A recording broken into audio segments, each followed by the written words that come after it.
Welcome to DIY or Die. I'm Kid. Let's jump in. Okay, you may be wondering what DIY stands for. If you don't know already, it stands for Do It Yourself, also sometimes referred to as Do It Ourselves. DIY takes on infinite forms and is boundless. There may be specific projects that you have in mind that you want to DIY. I will show you some examples that we are doing here in this house. Today, we're going to emphasize upcycled DIY projects. Like a phoenix rising from its former ashes, upcycled projects take materials that have reached their full capacity on their initial use and repurpose them for another awesome practical purpose. Now, the first step for DIY projects is to recognize something that you are without, and that is embracing the discomfort of being in that without. Now, you may be in this discomfort and wanting to go out and buy some stuff to fix this, without. But, unfortunately, in this time and various other times, it is the least sustainable option. Step 2 is to recognize what skills you have and the skills that your friends might have, as well as the skills that you might need to do the DIY project. However, in step 2, you might have to take a break from the process and learn some new skills in order to jump into the DIY project that you want to do. Step 3 is recognize the materials that you have to work with. This is a key step to DIYing your project. And this also is a step that creativity needs to come into play in order to make some super rad stuff. Now let's jump into it! Yeah!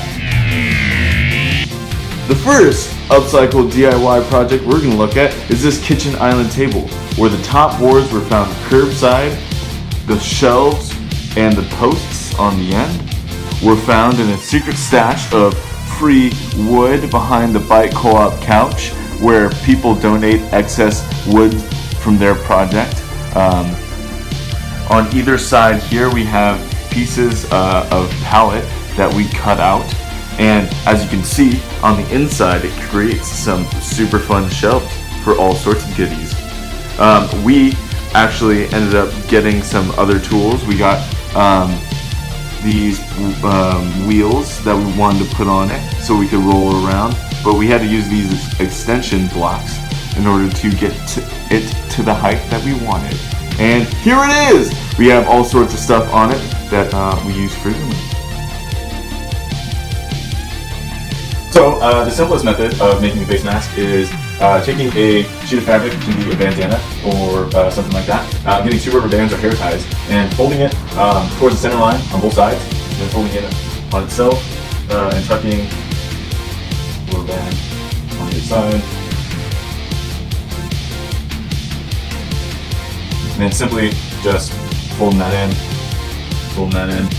We have these on your face. It's safe.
know some things that you don't know. It's going to be very difficult for you to understand it. $5 billion people died in 1996 and 1997.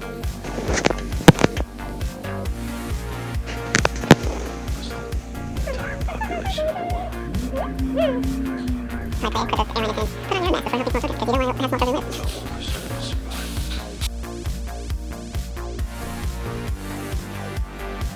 I am simply trying to gather information to help the people in the present trace the path of the virus.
Welcome back! Now that you've seen some of the upcycled DIY projects that we've done around the house, like the pallet kitchen island, face masks, and DIY buttons, as well as some really awesome stuff you can work with your plant buddies.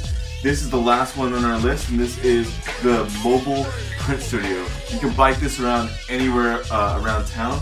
It has all these different compartments that we built into it, and it's all scrap wood that were either picked up curbside or donated to this project externally. There's a fun little compartment that you can put screens in. And I actually got a screen on the table at the moment that I can show you a sample screen of.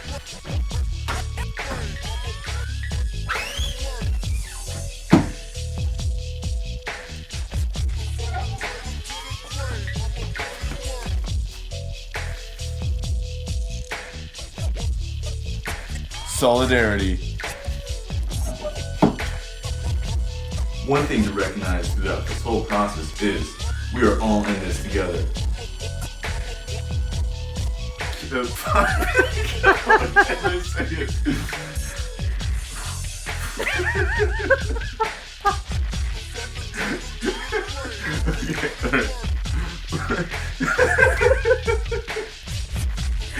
Well.